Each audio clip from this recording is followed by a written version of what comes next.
새벽 일찍 길을 나섭니다. 지금 시각 5시 50분. 광화문 문화포럼, 오늘 그 도종환 시인 전 문화체육관광부의 그 장관님이시죠. 시에게 길을 묻다, 이런 주제로 오늘 특별 강연이 있습니다. 조금 일찍 길을 나섰습니다. 네, 대중교통을 타고 다니면 여러 가지 이점이 많아요. 가는 길에 이제 그 인트로, 그 다음에 또 썸네일 이거 다 만들 수 있고요. 그렇게 하면은 뭐 시간을, 이제 편집 시간을 많이 줄일 수가 있으니까 그렇게 지금 합니다. 도착했습니다. 지금 시각 6시 52분. 한 30분 여유가 있네요. 저는 뭐 이런 여유 시간이 오히려 좋습니다. 뭐 준비도 하고 여러 가지 좀 자료 정리도 하고 하려면 아무래도 시간이 필요하니까요. 광화문 프로에서 뭐 여러 가지 그 사전 진행을 합니다. 생일 축하 파티도 있고, 그리고 또 연주자들의 연주도 있는데요. 오늘은 그 메인이 도종환 그 시인님의 시에게 길을 묻다. 바로 본론으로 들어가도록 하겠습니다. 도종환 시인입니다. 광화문 문화 포럼에서 우리나라 문화계에서 아주 중요한 일들을 해오신 분들을 만나 뵙게 되어서 강연 이전에 한 분 한 분을 뵙는 것만으로도 저는 오늘 아주 영광입니다. 고맙게 생각합니다. 시는 우리에게 무엇을 주는가? 오늘 시 몇 편을 가지고 와서 시 이야기를 하려고 합니다. 11월 13일 11월 중순인데요. 아름다운 사람은 자기 안에 아름다운 가을을 지니고 있다고 해요. 오늘 시 이야기 하면서 이 시간에 이 자리에 계신 여러분들도 여러분 안에 있는 아름다운 가을을 만나는 그런 시간이 되시면 좋겠습니다. 파블로 네루다 이야기부터 시작하겠습니다. 파블로 네루다의 시라는 시가 있어요. 시가 내게 어떻게 왔는지를 아주 소상하게 보여주는 시인데요. 제가 읽어보겠습니다. 그래, 그 무렵이었다. 시가 나를 찾아왔다. 나는 모른다. 어디서 왔는지, 겨울에선지 강에선지, 언제 어떻게 왔는지 모른다. 하지만 어느 거리에선가 나를 부르고 있었다. 밤의 가지들로부터 느닷없이 타인들 틈에서, 격렬한 불길 속에서, 혹은 내가 홀로 돌아올 때 얼굴도 없이 저만치 지키고 섰다가 나를 건드렸다. 언제 어디 소상하게 말을 합니다. 언제 왔는지, 밤에 어떤 시간들 속에서 또 타인들 틈에서 느닷없이 나를 찾아왔다는 거예요. 격렬한 불길 속에서 나를 찾아왔고, 혹은 내가 혼자 되어 돌아올 때 나를 기다리고 있다가 나를 툭 건드렸다는 거예요. 그때 시가 나를 툭 건드릴 때 내 영혼 속에서 뭔가 꿈틀거렸는데, 그 꿈틀거리는 게 뭔지, 그 무슨 그 감기 몸살을 앓을 때 막 열이 막 솟구쳐 오르는 그런 병 증상 같은 것인지, 혹은 내가 가지고 있다 잃어버린 내 날개가 내 안에서 꿈틀거리는 건지. 우리 모두는 날개를 가지고 있었는데요. 열심히 살고 바쁘게 일하다가 언제부턴가 날개를 잃어버렸거든요. 근데 그 날개가 내 안에서 나를 툭툭 건드린 건지, 또는 내가 아까 격렬한 불길 속에서 있다라고 했는데 그 불길 때문에 탄 상처인지, 그게 내 안에는 나를 태우는 불길이 있죠. 욕망의 불길, 분노의 불길, 열망의 불길, 뭐 이런 불길들이 있어요. 그거가 어떤 때는 뜨겁게 나를 끌고 가기도 하지만 어떤 때는 내 살을 태우기도 하거든요. 그러잖아요. 그 불길이. 그 불길 때문에 받은 상처인지, 이게 뭔지를 해독하며, 내 안에 꿈틀거리는 게 그게 뭔지를 해독하며 나는 고독해져 갔다. 그리고 막연히 첫 행을 썼다. 시가 이렇게 온다는 거예요. 내가 혼자 되어 돌아올 때 타인들 틈에서 또는 막 그 불길, 세상의 불길 속에서 혼자 되어 돌아올 때 나를 기다리고 있다가 나를 툭 건드리는데 그때 뭔가 막 꿈틀거리는 거예요. 내 안에서. 그 꿈틀거리는 게 뭔지를 해독하는 동안 그 해독을 잘해야 되거든요. 그 꿈틀거리는 걸 포에지라고 그래요. 포에지. 그건 아직 시가 아니에요. 심상이죠. 우리는 그런 거 자주 만나요. 여기 다 음악하시고 또 뭐 미술하시고 문학하시고 문화와 관계된 일을 하시는 분들이라서 내 안에 뭔가 꿈틀꿈틀거리는 건 다 느끼실 거예요. 근데 그 꿈틀거리는 자체는 시는 아니거든요. 이게 뭔지를 해독하는 그 능력은 지적인 힘에서 나오는 거죠. 독서에서 나오는 거예요.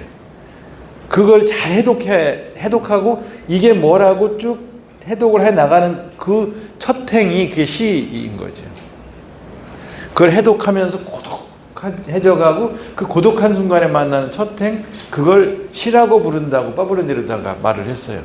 그래서 시가 어떻게 쓰여지는지 창작의 과정을 설명할 때 이것처럼 좋은 그 텍스트가 없어요. 파브로 네루다 노벨 문학상을 받은 칠레 시인이잖아요. 우리나라의 영화, 이 네루다의 영화가 우리나라에 그 상영이 된 적이 있지요. 그 섬에서 생활하던 그 시인과 우체부 이야기를 이렇게 다룬 일 포스티노라는 그 영화를 통해서 우리는 네루다의 이름을 알고 있어요.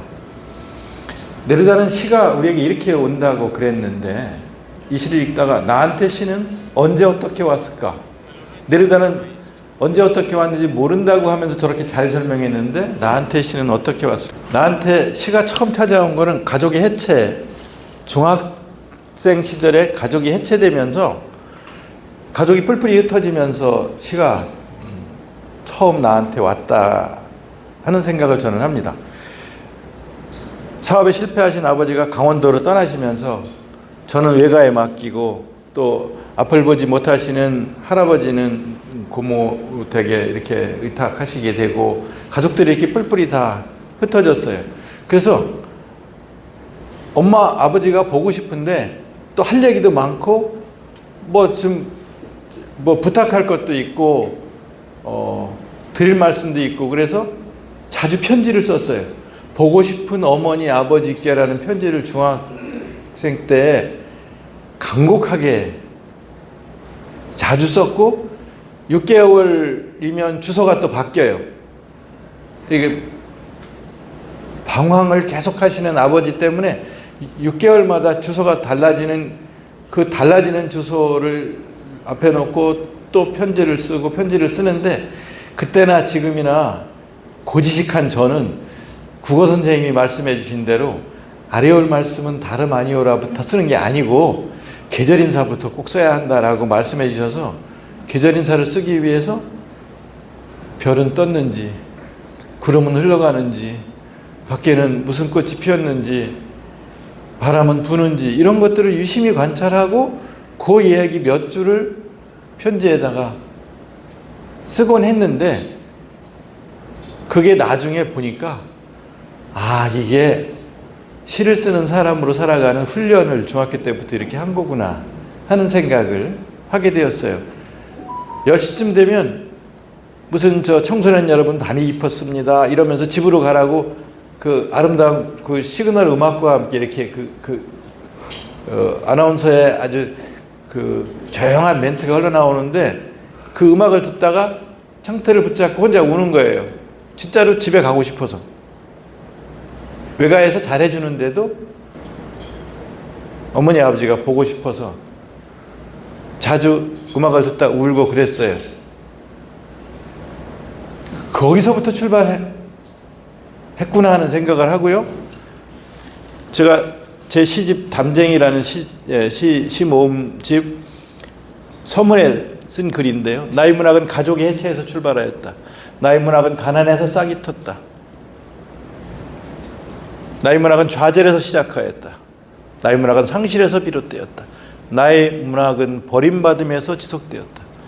나의 문학은 아프고 병든 자리에서 다시 시작되었다. 내 문학이 어디서 언제 출발했는지를 생각하다가 제가 쓴 제 시집 서문 앞부분인데요. 고등학교 때는 안 되겠다, 무작정 어머니 아버지 있는 곳으로 가자. 너무 힘들기도 하고. 그래서 갔는데 한 1년 정도 같이 살다가 단칸방에서 살다가 아버지가 다시 경기도 어디를 떠나셨어요. 어머니는 또 아버지를 따라서 아버지를 찾아서 가고 저 혼자 남았어요. 밥을 자주 굶었어요. 정말로 배가 고팠고요. 어떤 때는 수제비를 몇 달씩 끓여 먹었어요. 저 혼자, 고등학생이. 제가 음식 가리지 않고 잘 먹는 사람인데요. 선택해서 안 먹을 수 있으면 안 먹는 음식 중에 수제비가 있어요. 지금도. 안 먹을 수 있으면 안 먹어요. 지금 수제비는 맛있잖아요. 멸치 장사를 하던 어머니가 그 팔다 남은 그 멸치 국물에다가 내가 밀가루를 이렇게 해서 내가 끓여 먹던 그 수제비 때문에 지금도 가능하면 안 먹을 수 있으면 선택 안 하는 음식이 수제비. 그 얘기를 수제비라는 시를 썼는데요. 창비 국어교과서에 실려 있어요. 대학을 갈 수가 없었어요. 대학을 가도 되는지 안 되는지를 상의할 부모가 옆에 안 계시니까 내가 어디를 간다고 하면 보내줄 수 있는지 등록금은 대줄 수 있는지를 그것 자체를 상의할 부모가 옆에 안 계시니까 접었는데 포기했는데 고향인 청주에 있는 고모가 거기서 그렇게 있지 말고 고향으로 내려와라. 여기 국립사범대에 사범대학이라는 대학에 등록금 전액을 면제해 주면서 졸업 후 3년이 보장되는 사범대학 여기를 가라. 다른 데 지금 선택할 여지가 없고 여기 내려오면 밥은 굶지 않을 테니까 여기 내려와서 사범대 여기를 다녀라. 네 동생도 올해 여기 가기로 했으니까 고종사촌 여동생이 나이는 같은데 생일이 늦은 여동생이 있는데 여동생도 여기로 가기로 했으니까 너도 내려와라 라고 해서 그냥 고모 말을 듣고 국립사범대를 갔는데 사실은 뭐 할 수 있으면 서울로 가고 싶고 할 수 있으면 미대를 가고 싶고 그림 그리는 걸 좋아했으니까요. 그림도 잘 그렸으니까 그림 그린 일을 하고 살고 싶은 그런 꿈이 있었는데 그만 그런 꿈들은 아예 그냥 실현 가능성이 없는 것이고 그래서 국립사범대를 선택을 할 때 어느 과가 돈 제일 안 들어가게 생긴지를 보면서 국어교육과를 선택했어요. 그리고 그 좌절이 방황하게 하고 술 마시게 하고 많이 헤매게 했는데 제가 술 마시고 쓰러지고 방황하는 모습을 국어교육과 선배들이 문학에 끼가 있어서 그러는 줄 알고 저를 문학 서클을 끌고 들어가는 바람에 길을 잘못 들어서 여기까지 온 거예요. 외로움과 가난과 좌절과 억압과 상실과 아픔이 없었다면 나의 문학도 없었을 것이다. 나는 이제 그것들에 감사한다. 하나하나가 축복이었다. 좌절과 상실과 고통과 시련이 없었다면 나는 문학을 하지 않았을 것이다. 부족하고 보잘것없는 내 시에 절한다. 절뚝거리며 나를 따라온 시가 있어서 나도 여기까지 왔다. 이렇게 서문의 뒷부분을 썼습니다. 고마운 나의 시, 나의 문학. 그걸 그 중에 한 대목을 시로 이렇게 썼어요. 작년에는 시집 정오에서 가장 먼 시간에 실려있는 깊은 밤이라는 맨 앞에 있는 시에서 이렇게 얘기를 했어요. 어려서 아버지께 편지를 자주 쓴 것, 첫 줄을 쓰기 위해 별을 올려다본 것, 슬픈 밤마다 별들과 가만히 눈을 맞춘 것, 실패한 아버지를 찾아 떠도는 어머니가 보고 싶어 혼자 조용히 운 것, 수업 시간에 창밖을 자주 내다본 것, 화폭에 칠한 색감에 몰입하는 시간이 좋았던 것, 수시로 도서실로 달려가던 오후, 사랑이 무성한 숲을 같은 소설 제목에 끌려 무성한이라는 말과 숲에 대해 수많은 상상을 한 것. 내 인생에서 잘한 일을 들라면 나는 이런 것들을 떠올린다. 어머니에게 여린 마음에 씨앗을 물려받은 것. 그 씨앗이 자라 제비꽃, 애기 똥풀 같은 꽃만 보아도 마음이 순해지고 사랑하는 이를 만나면 마음이 선해지던 것. 20살에 니체를 알게 된 것. 반야심경을 꼼꼼히 읽은 것. 좌절과 자학이 질펀하던 시절에 사르트르와 키르케고르를 만난 것, 빈곤한 날들의 끝에 톨스토이를 좋아하게 된 것, 변방에서 쑥부쟁이처럼 비천하게 살았지만 의롭게 살다 간 사람들의 인생을 흠모하게 된 것, 시골 학교 선생으로 오래 일했던 것, 그것도 잘한 일의 목록에 들어가야 될 듯 싶다. 시가 우리에게 무엇을 주는가? 이런 제목으로 강의 준비를 하면서 시가 나한테 뭘 주었나? 하는 생각을 했는데요. 시가 나한테 준 것들은 한마디로 얘기하면 불행이에요. 불행. 근데 키르케고르는 시인이란 어떤 사람인가를 말하면서 이렇게 말을 했어요. 시인이란 격렬한 고통을 가슴에 지니고 있으면서 그 비명과 신음이 입술 밖으로 빠져나올 때는 아름다운 음악이 되는 불행한 사람이다. 이렇게 말을 했어요. 키르케고르가 그렇게 말을 했어요. 그 키르케고르의 글을 읽다가 그래 맞아. 그래 맞아. 그렇지. 불행한 사람이야. 근데 그 불행을 그러니까 자기에게 온 불행을 아름다운 음악으로 바꾸어서 표현을 하지만 내면에는 격렬한 고통이 가득한 거죠. 그런 운명을 타고난 사람을 시인이라 한다. 키르케고르가 말한 것처럼 그래 그런 고통을 통해서 저는 시를 만난 거지. 이게 운명이라면 그 운명을 오라 운명이여 나는 너를 사랑하겠다라고 받아들여야지. 이 말은 니체의 말이에요. 오라 운명이여 나는 너를 사랑하겠다. 자기에게 오는 그 아픈 운명을 사랑하는 사람, 사랑할 줄 아는 사람이 되어야 한다고 니체가 말을 했는데 그 니체의 말들은 20대 초반에 만난 니체의 말들 그 자체가 얼마나 격렬합니까? 시는 우리한테 불행을 준다고 제가 얘기를 했죠. 타인들 틈에서 빠져나와 혼자 있는 시간을 준다고 파브로 네루다는 말을 했고 또 시가 뭘 주는가? 시는 우리에게 불행을 준다고 생각하고 그 다음 세 번째 시는 또 우리에게 뭘 주는가? 곤혹스러운 질문을 던져요. 곤혹스러운 질문들을 자꾸 하게 해줘요. 그게 시예요. 이게 무슨 꽃이죠? 라일락 꽃이에요. 이 라일락 꽃을 보다가 라일락은 왜 저기 있을까 하는 생각을 했어요. 4월이 간절하게 불러서 저기 있는 거지. 그런 생각이 들었어요. 그 다음에 그럼 꽃 한 송이도 4월이 간절하게 불러서 저기 저렇게 피어 있는데 그럼 너는 왜 거기 있어? 하는 생각이 들었어요. 너는 왜 거기 있어? 꽃 한 송이도 다 이유가 있어서 거기 저렇게 피어 있는 거예요. 짧은 시인데요. 라일락은 왜 거기 있을까? 4월이 간절하게 불러서 거기 있다. 너는 왜 거기 있는 거야? 저 질문을 나한테 할 때 나는 국회에 있었어요. 국회 마당에 펴 있는 라일락을 보고 쓴 시예요. 제가 2012년 5월 30일 날 문화예술계 비례대표가 되어서 일해달라는 제안을 받고 제가 먼저 신청한 게 아니라 공천심사위원들이 발표 직전에 비례대표 위원 중에 법조인이 둘이나 있는데 문화예술계는 없다. 교육계도 없고 이거 이대로 발표하지 말고 법조인을 하나 빼고 법조인은 지역구에도 굉장히 많으니까 변호사 검사 출신들은 제일 많으니까 비례대표까지 둘씩 넣을 건 없고 이걸 빼고 없는 분야 여성, 노동, 장애, 의료 뭐 이렇게 구성되는 게 비례대표인데 문화예술계가 없다. 늘 들어가던 문화예술계가 빠지면 어떡하냐. 비례대표 공심위원 중에 누가 그런 제안을 해서 그래 그럼 그렇게 하자. 법조인 하나 빼고 문화예술계를 급하게 찾다가 저한테 갑자기 전화를 해서 대답해 달라고 빨리. 그래서 아니 이렇게 하는 경우가 어디 있냐. 나도 생각할 시간을 주고 상의할 사람들이 상의를 해야지 그냥 이렇게 하는 게 어디 있냐. 빨리 대답해 달라. 그럼 내일까지 대답해 달라. 이런 제안이었어요. 제가 신청을 한 게 아니고.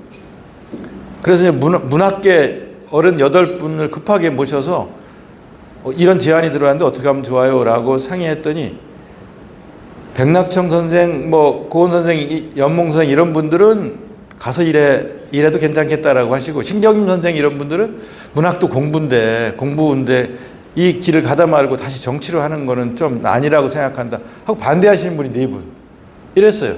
그 8분이 모여서 한 2시간 이야기하다가 결론은 뭐라고 내리셨냐면 가서 일하고 문학으로 돌아와라. 이러시는 거예요. 그 가서 일하고 그냥 거기서 살아라가 아니고 가서 일하고 문학으로 돌아와라라는 얘기는 가서 일하되 문학 정신을 버리지 말고 일해야 된다 이런 뜻이잖아요. 그리고 문학으로 다시 돌아오라는 얘기는 거기서 살아서 문학으로 돌아오라는 얘기니까 문학 정신을 지니고 일하라는 말씀이셨어요. 이게 굉장히 어려운 주문을 하신 거예요. 그 아수라장에 가서 일을 하되 문학 정신을 잘 지키고 있다가 살아서 문학으로 돌아오라고 말씀하시니까 이거 참 이 일을 이걸 어떻게 해야 하나 이런 생각을 하면서 들어가서 일을 했는데 일하기 시작했는데 2012년 5월 30일 날 첫 출근을 했는데 각종 기관, 각종 단체에서 축하 화분이 많이 오잖아요. 축하 화분이 개인도 보내고 굉장히 많이 오거든요. 의원실 방으로. 그 속에 근조 화환이 하나 왔어요. 근조 화분이. 근조 검은 근조 이렇게 쓴 게 이걸 들고 왔어요. 그러니까 이 사람도 들고 와서 어쩔 줄 몰라 하고 우리 보좌관은 이 뭐 하신 겁니까? 이런 상황이 벌어져서 옥신각신하고 있는 거예요. 제가 나가서 누가 보냈나 하고 봤더니 글 쓰는 사람이 보냈어요. 글 쓰는 사람이 아는 사람이 보냈어요. 그분이 볼 때는 너는 끝났다. 넌 죽었다 이제. 네가 명예가 부족하냐, 돈이 없냐, 어? 1%에 들어가는 문인이 1% 안에 들어가는 문인이 왜 권력까지 가지려고 그러냐? 너는 끝났다. 넌 죽었다. 애도를 표한다. 이러면서 이제 근조 이렇게도 보낸 거예요. 그래서 제가 그 배달 온 분한테 주세요. 가서 잘 전달했다고 말씀 전해주세요. 하고 갔다가 제 방에 놨어요. 국회의원이 얼마나 큰 권력입니까? 그러니까 시 쓰는 사람이 시인이 권력까지 가지면 저 앞으로 무슨 짓을 할까 이렇게 생각한단 말이죠. 밖에서는 그런 사람이 있는 거예요. 근데 저는 나한테 주어진 기간 동안 주어진 이 권력을 따뜻하게 써야 되잖아요.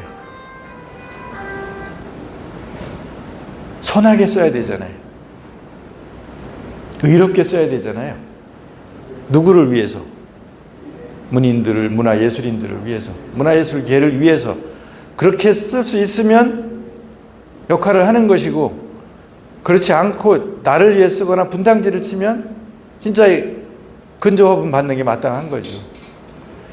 그래서 하루 일을 끝나고 집에 돌아갈 때 그 화분을 쳐다보는 거예요.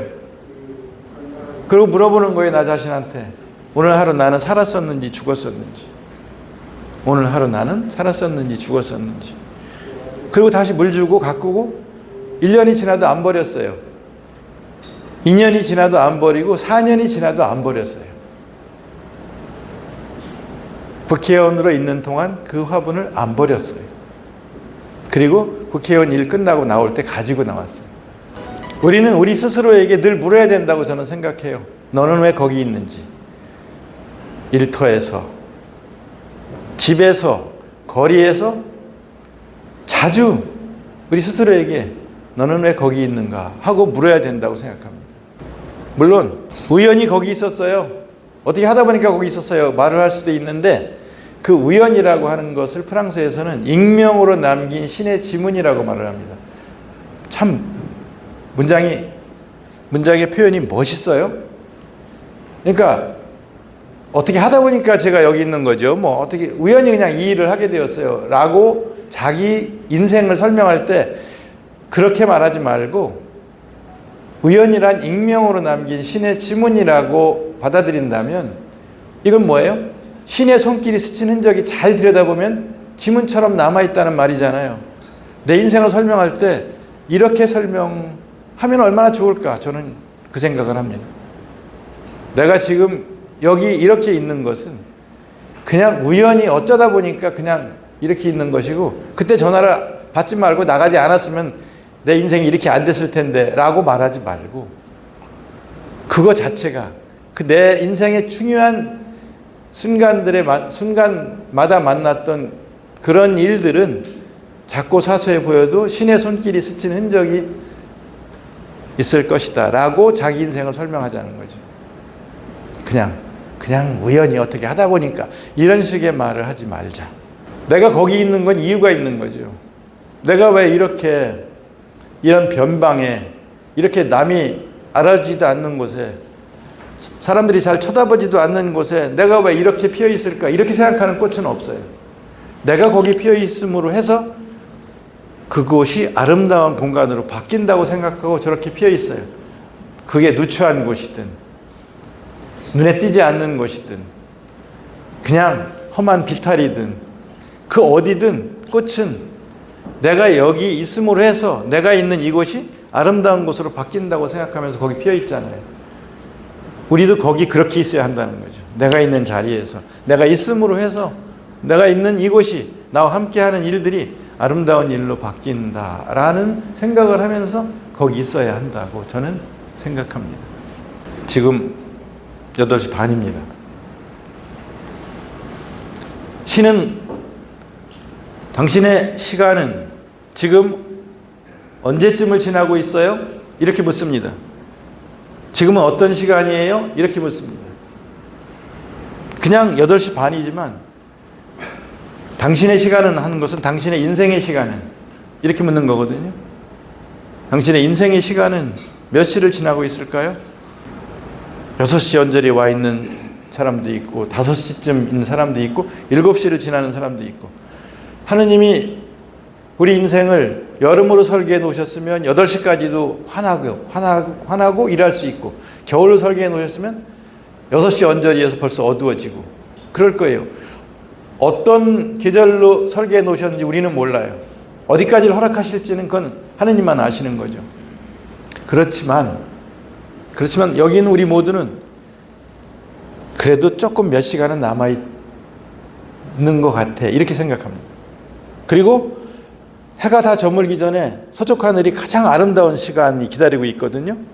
노을이 찬란한 시간이 기다리고 있어요. 그것처럼 많이 남지는 않았지만 한두 시간은 남은 것 같은데 해가 지기 직전이 가장 찬란하게 아름다운 장면을 만들어내는 것처럼 내 인생에도 그런 시간이 기다리고 있을지도 몰라 라고 생각하면서 최선을 다해 사는 건 매우 중요하다고 생각해요. 인생의 시간은 그렇게 살 수 있는데 사회적 시간은 몇 시쯤일까? 우리의 사회적 시간은 작년에 정오에서 시집을 냈어요. 시집 제목을 저렇게 정하겠다고 하니까 출판사가 썩 탐탁하게 생각하지 않았어요. 저런 제목이면 잘 안 나갑니다. 표지도 제가 컴컴한 저런 디자인 색깔을 택했어요. 밝고 화려한 걸로 하시죠. 환한 걸로 하시죠. 아니 그냥 이걸로 하겠습니다. 이랬어요. 칙칙하고 어둡고 시집 제목도 정오에서 가장 먼 시간이에요. 이렇게 하면 이게 무슨 얘기인지 모릅니다. 나는 이 이야기를 하고 싶었어요. 우리의 사회적 시간이 이 시간을 지나고 있다는 말을 하고 싶었어요. 정오에서 가장 먼 시간은 이 시간 이야기를 한 것은 정오라는 말을 알베르 까미가 정오의 사상에서 정오는 가장 밝고 환하고 따뜻한 시간이고 균형 잡힌 시간이라서 생명을 가진 것들이 가장 왕성하게 잘 자라는 시간이라고 했는데요. 정오에서 가장 먼 시간은 그럼 자정이잖아요. 한밤중이잖아요. 가장 어둡고 두렵고 살벌한 시간이에요. 짐승들이 활동을 시작하는 시간이고 두려운 시간이에요. 우리의 사회적 시간을 저는 왜 이렇게 표현했을까요? 우리의 머릿속은 지혜로운 생각으로 가득 차 있어야 합니다. 그러기 위해서 우리가 얼마나 노력합니까? 우리의 언어는 절제되고 아름다워야 해요. 이건 오랫동안 그렇게 배웠잖아요. 우리 언어는 절제되고 아름다워야 하고 우리 행동은 겸손하고 의로워야 하잖아요. 근데 보세요. 주위에서 우리의 머릿속에 지혜가 가득 차 있는지 아니면 미움과 증오와 적개심으로 가득 차 있는지 어떤 사람이 더 늘어나고 있는지 지혜로운 생각이 가득 찬 사람이 늘어나고 있는지 미움과 증오와 적개심으로 가득 찬 사람들이 더 늘어나고 있는지 우리의 언어는 절제되고 아름다워야 하는데 조롱의 언어와 혐오의 언어가 일상화되는 사람들이 점점 늘어나고 있다는 생각을 SNS에서 많이 확인하잖아요. 우리의 행동이 겸손하고 의로워야 하는데 난폭해지고 사나워진다는 생각이 들 때가 많아요. 그러면 저는 알베르 까메가 이야기한 이 정오라고 하는 시간과 정반대되는 균형 잡힌 인격이 아니라 균형이 깨진 사람들이 다수가 되어서 그들의 목소리가 훨씬 더 커지는 시대에 와 있다. 그 시간을 살고 있다. 이 생각이 드는 거예요. 우리의 머리는 지혜로 가득 차 있어야 되고 우리의 행동은 용기 있어야 한다는 말을 한 사람은 플라톤이에요. 플라톤은 이웃도시에 놀러가 축제 구경 갔던 소크라테스가 청년들에게 붙잡혀서 선생님 그냥 가시면 어떡해요? 저희하고 얘기 좀 해요. 해서 정의란 무엇인가를 갖고 막 얘기를 하다가 결국 그래서 국가가 제대로 된 역할을 하려면 4가지 덕목이 필요한데 첫 번째가 지혜, 두 번째가 용기, 세 번째가 절제, 네 번째가 정의 라는 이야기를 하룻밤에 있었던 청년들과 이야기를 정리한 게 플라톤의 국가잖아요. 그리고 그걸 아리스토텔레스가 이어받아서 그대로 철학의 명제로 우리는 정말 지혜로운가? 우리는 정말 용기 있는가? 우리는 절제하고 있는가? 우리는 정의로운가? 요걸 아리스토텔레스가 요 주제를 그대로 끌고 가요. 그리고 우리는 정의로운가가 마이클 셀던까지 내려오는 이게 서양 철학사잖아요. 2500년 전에 이렇게 지혜와 정의와 절제와 용기에 대해서 스스로 묻고 생각하고 이야기를 나누고 그걸 책으로 정리하고 철학이 시작되고 그랬는데 지금 우리는 정말 지혜 있는 용기를 갖고 있는가? 사나운 소리를 질러놓고 내가 용기 있는 사람이 되었다고 하는 건 아닌가? 절제 없는 언어를 쓰면서 내가 이렇게 요즘에는 말도 잘해. 말 잘하는 사람을 토론해서 상대방을 막 제압하는 사람이 당대 최고의 지지자, 추종자를 거느린 그런 최고의 사람이 되어 있잖아요. 근데 본래 말이라는 게 상대방과 싸워서 이기는 게 말의 첫 번째 효용입니까? 말의 효용이 말이라는 것이 소통하는 거잖아요. 듣고 또 말하고 경청하고 내 얘기를 전달하고 이렇게 하게 되어 있잖아요. 내가 틀릴 수도 있기 때문에 경청하는 거잖아요. 근데 지금의 말하기는 뭐예요? 나는 옳고 너는 틀린. 그래서 최지천 교수님이 뭐라고 그러시냐면 무엇이 옳은가를 갖고 깊이 있게 이야기해야 되는데 누가 옳은가 그걸 갖고 싸운다는 거예요. 누가 옳은가를 갖고 싸우는 거를 제일 잘하는 말하기로 이른바 100분 토론, 2분 토론, 뭐 끝장 토론 막 이러면서 계속 언론에 토론을 시키는데 그 토론이 이제 SNS로 넘어가면서 봤지 내가 꼼짝 못하게 하는 거 이렇게 돼버린 거예요. 그래서 나는 옳고 너는 틀렸다는 거죠. 무엇이 옳은가를 이야기하지 않고 누가 옳은가를 갖고 싸우게 만들었어요. 그러니까 민주주의가 깊이 있게 이야기하면서 존중하고 인정하고 경청하고 내 생각이 전부가 아니라 내 생각의 일부는 들어보니까 이걸 수정해야 되겠다는 생각이 들고 이게 민주주의 언어잖아요. 경청과 존중과 인정과 그 다음에 합의, 대화 이게 민주주의 언어잖아요. 이게 사라지는 거예요. 그런데 그 보란 듯이 막 사납게 말해서 제압한 사람을 최고야 최고 막 이러고 여기저기 불려다니는 시대가 돼버린 거예요. 절제 없는 언어를 최고의 말 잘하는 것으로 이야기하는 이게 어느 시대에 이랬나? 이게 맞나? 이 맞는가 하고 우리가 물어봐야 돼요. 내 안에는 빛도 있고 그늘도 있어요. 내 안에는 깐디도 있고 히틀러도 있어요. 그렇지 않습니까? 그런 거예요. 근데 가능하면 선한 걸 꺼냈어야 되는 거잖아요. 내 안에 있는 여러 가지 중에 선한 치약들, 선한 덕목들을 꺼낼 수 있도록 말하고 있는 게 그게 철학이고 그게 우리가 읽은 여태까지 읽은 모든 경전이고 그렇잖아요. 언제 이렇게 사납게 말하고 거칠게 말하라고 그랬어요?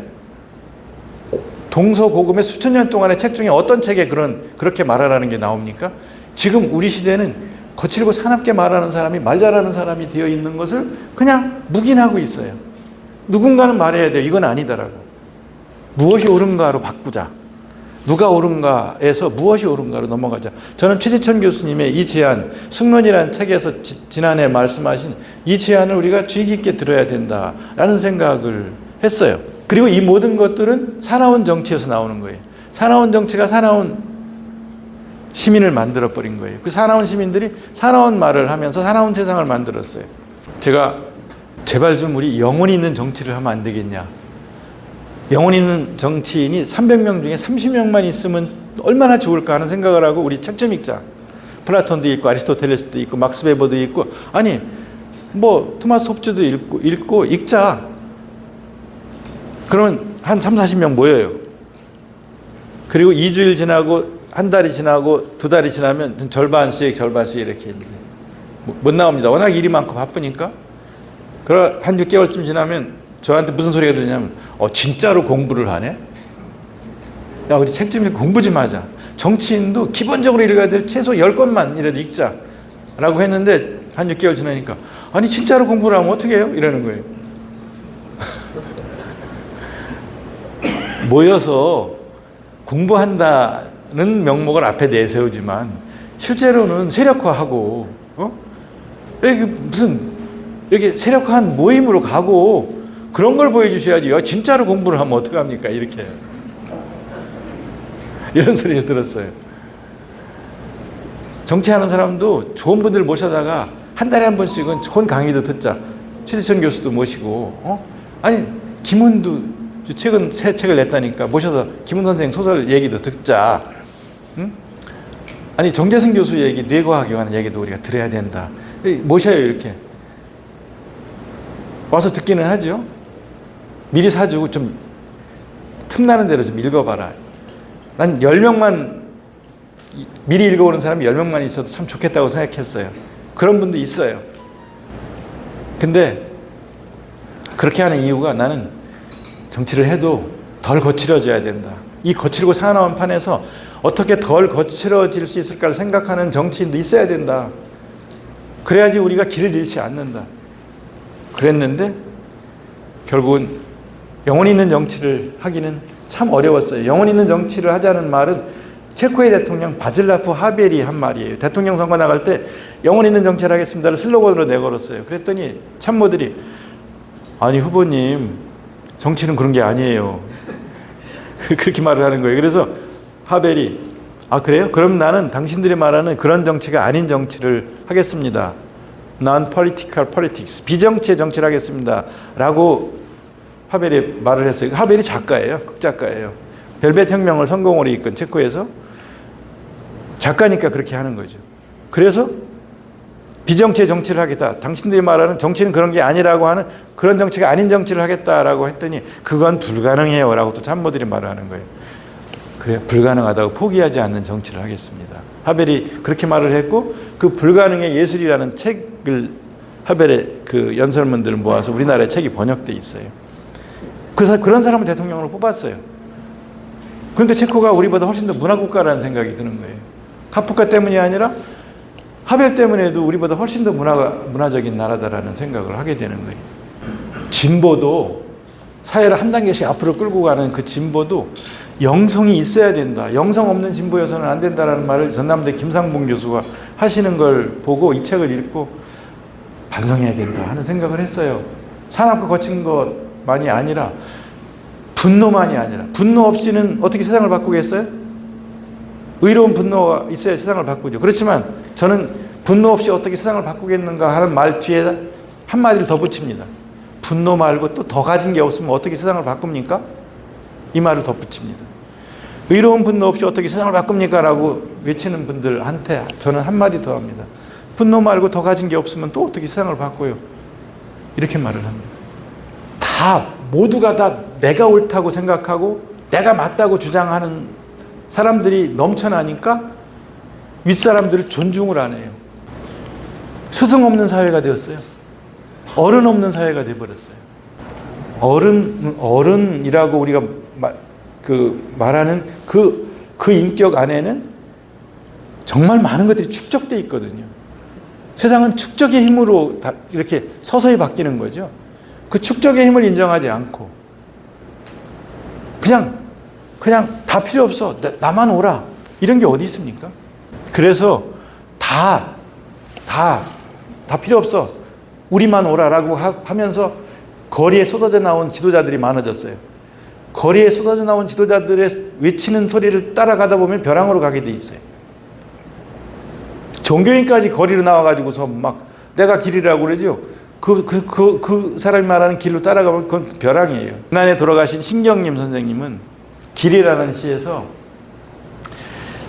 내가 길이다라고 말하는 사람들 따라가다 보면 벼랑으로 가기도 하고 큰 물 앞에 가서 그냥 길이 동강나기도 하는데 그러면 또 사람들이 이게 다 세상 사는 슬기를 가르치기 위한 거야. 이렇게 또 말을 한대요.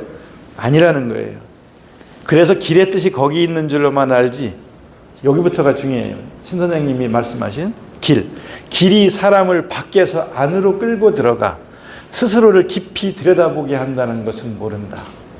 길이 밖으로가 아니라 안으로 나 있다는 것을 아는 사람에게만 길은 고분고분해서 꽃으로 제 몸을 수놓아 향기를 더하기도 하고 땀을 식히기도 한다.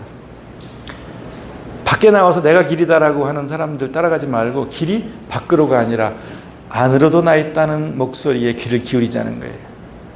길은 밖으로가 아니라 안으로도 나 있다. 안으로도 나 있다는 이 말이 무슨 말일까요?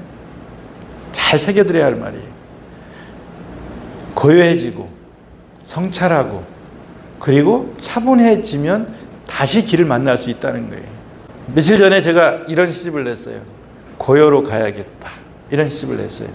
그랬더니 바로 인터뷰 들어오는데 이제 다 끊고 이제 뭐 다 세상 일을 접고 산속으로 가시겠다는 뜻인가요? 아니, 머리 깎고 산으로 들어가라는 가겠다는 그런 의지인 거 아니냐는 걸 확인하는 거예요. 제가 고요로 가야겠다라고 이야기한 것은 우리의 일상은 소요이기 때문이에요. 우리의 일상은 소음으로 가득 차 있어요. 소란스러워요. 이 매일매일의 일상이에요. 매일 놀라운 사건이 기다리고 있고요. 하루도 조용한 날이 없잖아요. 그게 우리의 일상이잖아요. 소요가 우리의 일상이에요. 그렇기 때문에 순간순간 고요와 만나야 된다고 저는 생각해요. 순간순간 고요와 만나는 시간을 가져야지만 침착한 눈으로 자신을 바라보고 다시 사람들을 바라보고 세상을 바라볼 수 있죠. 침착해져야 돼요. 차분해져야 돼요. 고요라는 것은 제가 고요라는 시어로 이야기한 건 그런 거예요. 순간순간 자주 하루에도 몇 번씩 고요와 만나서 아까 빠부러 내려다 그랬잖아요. 혼자 돌아오는 시간에 시가 나를 기다리고 있다가 툭 건드렸다고 그랬잖아요. 타인들 틈에서 불길 속에서 빠져나와서 혼자 돌아오는 시간, 그 시간이 뭐예요? 고요죠. 그게 그 고요와 만나야 한다는 거예요. 소요는 우리의 일상이에요. 소요에서 자주 고요로 돌아와서 차분해지고 침착해지는 시간을 가져야 한다고 말해주는 사람이 우리 주위에 있어야 된다는 것 저는 생각해요. 그게 누굴까요? 그거 제일 먼저 할 사람이 종교인들이에요. 그래서 종교인들에게 제대로 된 그 말씀을 들은 사람은 늘 돌아오는 차 안에서도 혼자 조용히 묵상하고 기도하고 그러잖아요. 아침에도 저녁에도 하루에도 몇 번씩 혼자 고요해지는 시간을 갖잖아요. 문화예술도 그런 거예요. 음악이 그렇잖아요. 돌아오는 길에 젊은이들이 막 시끄러운 음악에 침체하기도 하지만 많은 사람들이 조용한 음악과 만나는 시간을 가져요. 저도 하루에 10번도 더 조용한 음악과 만나는 시간을 갖습니다. 그래야 정신이 수습되지요. 그냥 두면 내 마음, 내 영혼도 어디를 떠돌아다니는지 몰라요. 그런 거잖아요. 자주 음악과 만나야 돼요. 하루에도 몇 번씩. 자주 시와 만나야 돼요. 눈물 나는 연극과 만나야 되잖아요. 아름다운 드라마, 영화 이런 거 만나는 시간 가져야 되잖아요. 이래서 좀 차분해지고 그리고 영화나 드라마나 연극이나 장편소설 같은 것들이 그동안 사람들은 어떻게 살았는지를 보여주잖아요. 객관화해서 보여주면서 그래 맞아. 이게 이렇게 사는 게 참 맞는 삶이었지. 이런 생각하는 시간을 갖게 해주잖아요. 문화예술이 하는 게 그런 거잖아요. 우리들의 삶에 아름다운 영향을 주는 게 문화예술이잖아요. 그 아름다운 영향을 받아야죠. 그렇지 않고 내버려둬 보세요. 문화가 주는 아름다운 영향과 만나는 시간을 갖지 않으면 우리 영혼은 그냥 사납고 거칠은 들판을 쏘다니다가 그냥 사는 대로 살아버리고 마는 거예요. 생각하며 사는 게 아니라. 생각하며 살기 위해서는 저는 고요와 만나야 된다고 생각해요. 그래서 고요로 가야겠다라는 시집을 낸 거예요. 우리의 일상은 늘 소요의 연속이기 때문에. 바람이 멈추었다. 고요로 가야겠다. 발레리가 바람이 분다 살아야겠다라고 말을 했는데 저는 바람이 멈추었다. 고요로 가야겠다. 이렇게 말을 꺼냈어요. 고요는 침착한 두 눈으로 흘러가는 시간을 보게 하고 육신이야말로 얼마나 가엾은 것인지 알게 한다. 내 안에는 타오르는 불길과 오래 흘러온 강물이 있다. 고요는 그 불꽃을 따스하게 바꾸고 수많은 것을 만지고 온 두 손을 씻어준다. 다시 해가 뜨고 어떤 절망의 순간에도 생은 계속된다고 조그맣게 속삭인다. 다시 별빛을 바라보고 자신을 용서하고 용서하지 못한 것들은 신께 판단을 넘기고 고요의 끝에 왜 두 손을 모으게 되는지 물어보게 한다. 바람이 멈추었다. 고요로 가야겠다. 이런 시예요. 이런 시들로 한 270페이지 되는 시집을 냈어요. 보통 시집이 한 두 배 정도 두꺼운 시도 많지만 시를 어떻게 편집했냐면 시를 확 읽어치우지 말고 한 행, 두 행, 세 행씩 어떤 시는 두 행, 세 행씩 한 페이지에 두 행, 세 행만 실어놨어요. 좀 천천히 읽자. 다들 급하게 살잖아요. 바쁘게 살잖아요. 시간에 쫓기며 살잖아요.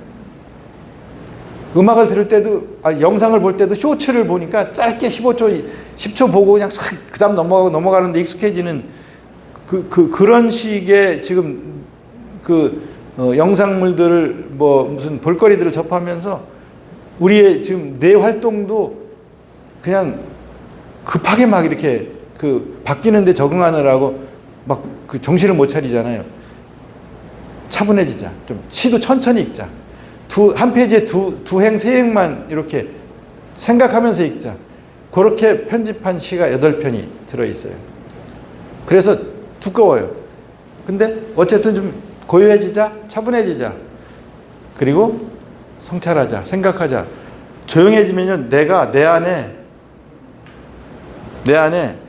남을 이기는 것만, 불길 같은 것만 가득 찬 게 아니라 내 안에 감추고 싶은 거, 내 안에 그늘, 내 안에 숨기고 싶은 거, 부끄러운 것도 있다는 걸 알게 돼요. 고요해지면. 그렇잖아요. 내 안에 햇빛이 나를 앞으로 나가게 하지만 내 안에 그늘이 나를 겸손하게 하는 거거든요. 그러니까 나도 부끄러운 부분이 있는 사람이라는 생각을 해야지 나만 옳다는 주장을 덜 하게 되거든요. 인간이 불완전한 존재인데 어떻게 계속 나만 옳다는 주장을 반복합니까? 너는 틀렸다는 주장을 어떻게 계속 반복합니까? 우리 사회가 그런데 고요해지자. 그러면 나도 부족한 사람이고 나도 감추고 싶고 부끄러운 데가 있는 사람이라는 걸 알게 되잖아요. 그럼 목소리가 좀 낮춰지지 않을까, 낮아지지 않을까 하는 이야기를 이 시집에서 하고 있어요. 시는 곤란한 질문, 곤혹스러운 질문들을 계속하면서 우리를 힘들게 하는 장르입니다. 네 영혼에 물 주고 있는지 묻는다. 이렇게 제가 소제목을 달았는데요. 베란다에 다 화분 키우고 꽃나무 있고 관엽식물들이 있어요. 주기적으로 물 주지 않으면 말라 죽는다는 거 알아요. 잘 알아요. 아주. 요 난초는 2주에 한 번씩 줘도 되고, 요거는 매주 줘야 되고, 이거 잘 알아요. 근데 내 영혼에 물을 어떤 간격으로 물 줘야 되는지에 대해서는 생각 안 해요. 이 세상에서 가장 사랑하는 사람이 난데, 내 영혼인데, 내 영혼도 말라 죽지 않게 하려면 자주 물 줘야 됩니다. 어떻게 물 줘야 될 건가? 라빈드라나트 타고르는 기탄잘리라는 시에서 마음이 굳어지고 메말랐을 때 자비의 소나기와 더불어 나에게 오소서 이렇게 말합니다. 자비의 소나기처럼 내 마음이 메말라지고 건조해지고 인간다운 냄새가 사라지고 그럴 때 소나기처럼 나한테 쏟아지는 그 어떤 것들을 만나야 됩니다. 그게 기도든 시든 음악이든 만나야 됩니다. 또는 눈물이든. 눈물도 내 영혼을 적시는 물이라고 말을 합니다. 삶이 우아함을 잃었을 때 샘솟는 노래와 함께 오소서. 소란스러운 일이 사방에서 소음을 높여 저 너머의 세계로부터 나를 차단시킬 때 나의 침묵하는 님이여 당신의 평화와 휴식을 가지고 나에게 오소서. 타고르는 이렇게 말을 합니다. 노벨문학상을 받은 타고르는 우리가 가져야 될 우리가 가장 필요한 것 중에 하나가 진정한 평화와 진정한 휴식이라는 거예요. 근데 이런 말씀을 해주실 님은 침묵하는 님이에요. 아무 말씀이 없으신 님이에요. 한용운 시인이 타고르 시를 굉장히 좋아했어요. 한용운 시집의 제목이 뭐예요? 님의 침묵이에요. 그렇죠? 여기 나오죠. 침묵하는 님이에요. 여기 나옵니다. 욕망이 헛된 생각과 미혹으로 마음을 눈멀게 할 때 성스러운 이여 언제나 깨어있는 이여 당신의 빛과 천둥을 동반하고 나에게 오소서. 그냥 소나기처럼 나를 적시거나 가득한 빛으로 나를 환하게 해주는 게 아니라 어떤 때는 빛과 천둥을 동반하고, 그러니까 천둥은 천둥과 번개는 그냥 두렵게 하잖아요, 우리를. 몰아치면서 두렵게 하는. 그러니까 빛만이 아니라 빛과 천둥. 그러니까 환한 어떤 그런 감사한 그 어떤 것과 더불어서 나를 때리는, 강하게 때리는 빛과 천둥을 동시에 동반하면서 나한테 오는 그런 것과 만나야 한다는 거죠. 우리 영혼이 그런 것과 만나는 시간이 자주 있어야 된다고 탁월은 말을 합니다. 저는 좋은 시집을 읽다가 밑줄 그어요. 접어놔요. 그 다음에 그걸 옮겨 적어요, 공책에. 그래야 비로소 옮겨 적는 동안 생각을 많이 하게 되거든요. 그 좋은 기절이 왜 좋은지를 많이 생각하면서 옮겨 적어요, 연필로. 근데 타고르의 이 기탄잘지는 거의 다 옮겨 적어요, 공책에다가. 거의 다 옮겨 적게 돼요. 그래서 여러분께 권합니다. 읽어보신 분도 또 한 번 더 읽어보세요. 저도 여러 번 읽습니다. 타고르의 기탄잘리 이런 시집들을 구해서 가까이 두고 자주 읽어보세요. 참 좋은 시집입니다. 시가 우리에게 던지는 질문을 몇 가지를 쭉 말씀을 드렸는데, 우리 인생이 왜 이렇게 슬프고 고통스럽고 왜 비극적인지, 인생의 슬픔과 고통과 비극과 그 다음에 또 환멸과 비루함에 대해서 계속 묻고 질문하게 하는 게 시예요. 이게 어디서 왔는지, 이걸 어떻게 받아들이고 어떻게 일어서야 되는지 나한테도 묻고 세상한테도 묻고 신에게도 묻는 게 그게 시지요. 아픈 운명 때문에 몸부림치기도 하지만 오라 운명이여 나는 너를 사랑하겠다, 이렇게 말하게 하는 게 시이지요.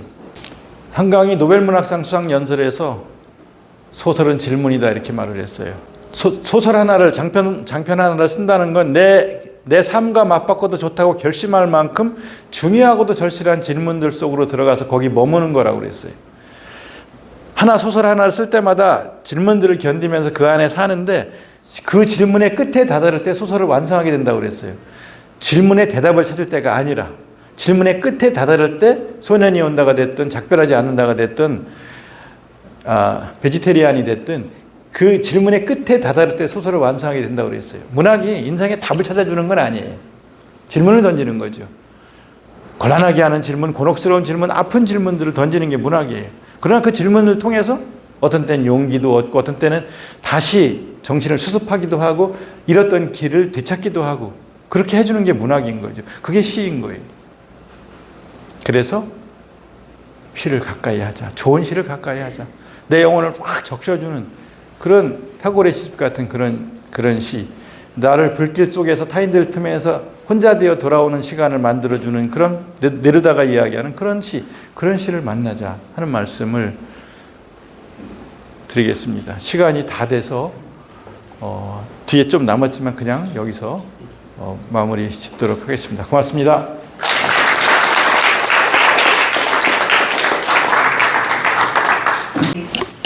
교섭단에 잘못한 기차가 목적지에 데려다 준다라는 말이 있는데요. 저도 오늘 강의를 듣고 나서 갑자기 약간 시적으로 변한 것 같은데,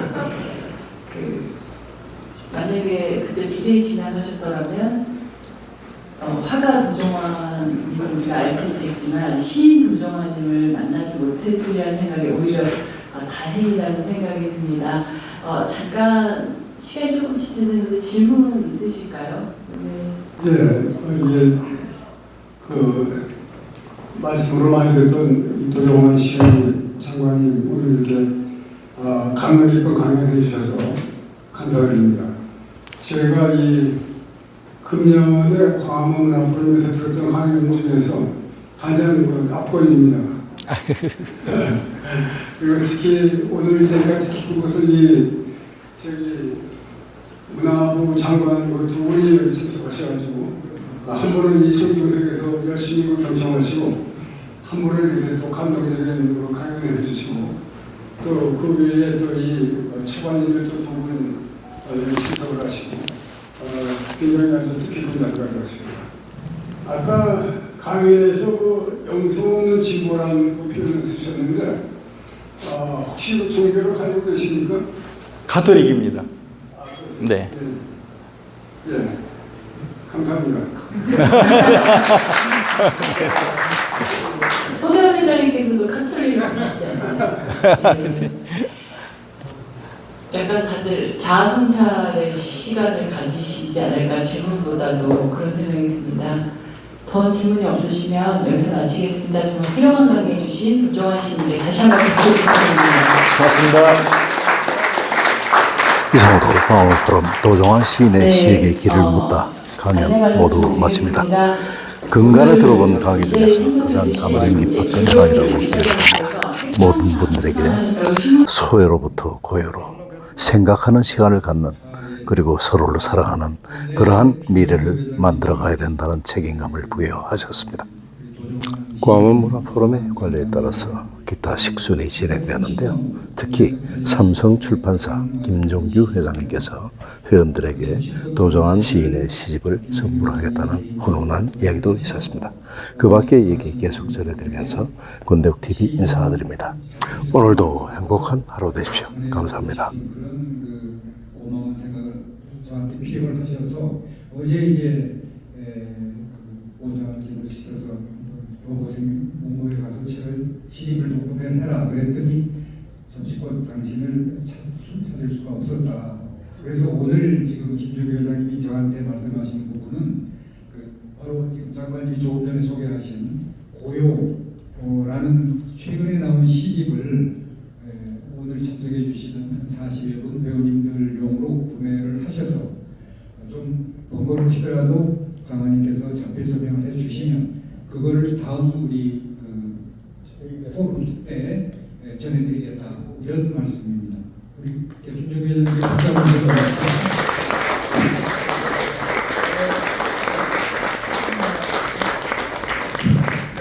좋습니다. 박수홍 이사장님.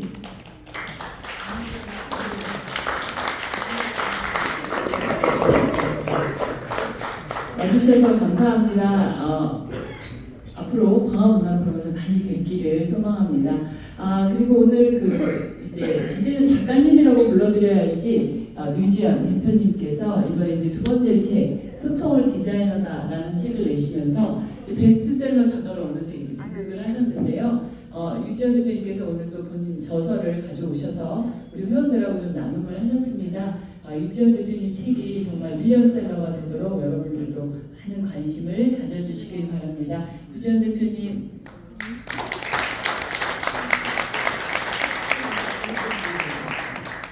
네, 포럼입니다. 12월 후 저희가 이 회본에 12월 포럼에서 다시 듣도록 하겠습니다. 네, 오늘 다시 한번 이 시, 글의 힘을 갖다가 다시 한번 느낀 것 같습니다. 이 도종환 시인님께서 본인의 인생, 그리고 시의 세계, 거기에 현실 정치 세계를 아울러서 우리한테 진짜 좋은 말씀을 주셔서 많이 성찰할 수 있는 기회가 될 것 같습니다. 감사드리고, 그리고 오늘 오전에 또 음악이 도시님의 꽃잎 인연, 그는 되게 슬프고 좀 허무할 수 있고 이런 건데, 테너 이승욱 선생님께서 그거를 부르시는데 전 그걸 들으면서 속이 뻥 뚫리면서 어떤 희망과 활력을 느끼는 것 같아서, 야, 이 글, 시와 음악, 미술은 없었지만 이런 게 어울리고 이렇게 파워풀해지는구나 하는 걸 느낄 수 있었습니다. 참 감사드리고요. 다음 달 12월 11일 날 마지막입니다. 그때 뵙겠습니다. 감사합니다. 의장 나와서 말씀 좀 한번 해야지. 예. 자체에서 그렇게 합시다. 오케이. 감사합니다.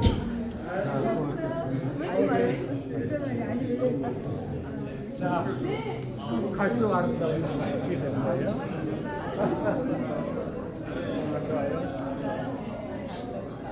아이고야, 우리 감사합니다. 아니 그렇게 하지.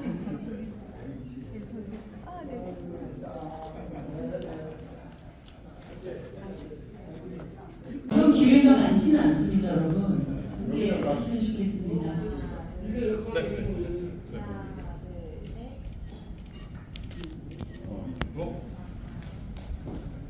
김종기 사장님 말씀대로 이게 역사라는 생각이 듭니다. 어둠이 춤추는 이 세상,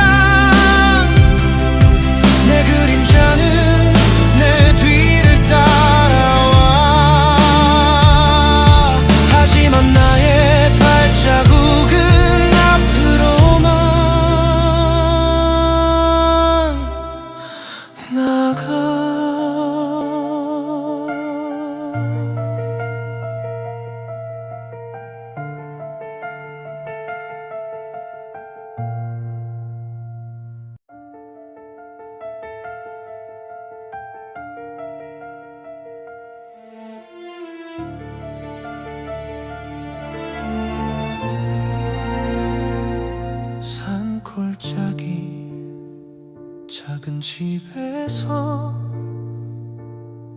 저 숨을 쉬며 시작된 삶. 햇살은 따스했지만 바람은 차가웠다. 그때부터 내 길은 스스로 만들어졌다. 높은 산 넘어 더 높은 산, 거친 바다 건너 또 다른 바다. 내 이름을 부르는 소리가 들려. 그 길 끝에 무엇이 있든 달려가.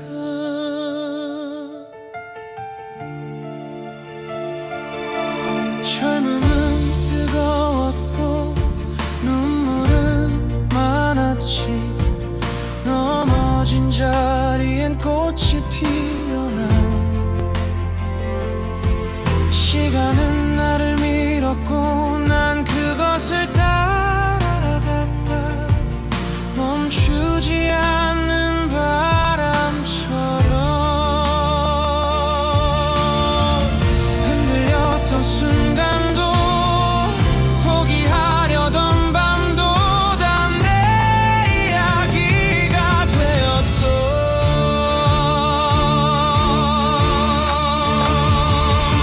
높은 산 넘어 더 높은 산,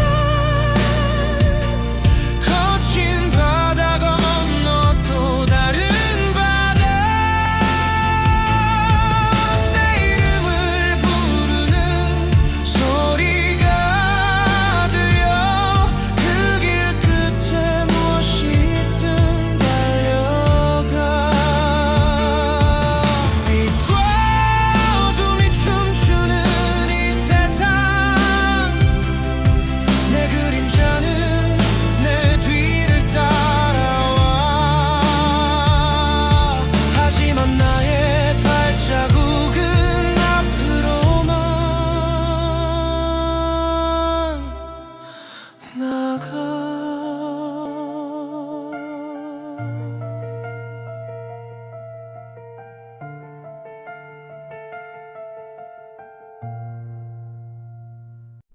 Thank you for always watching Kwande Wook TV.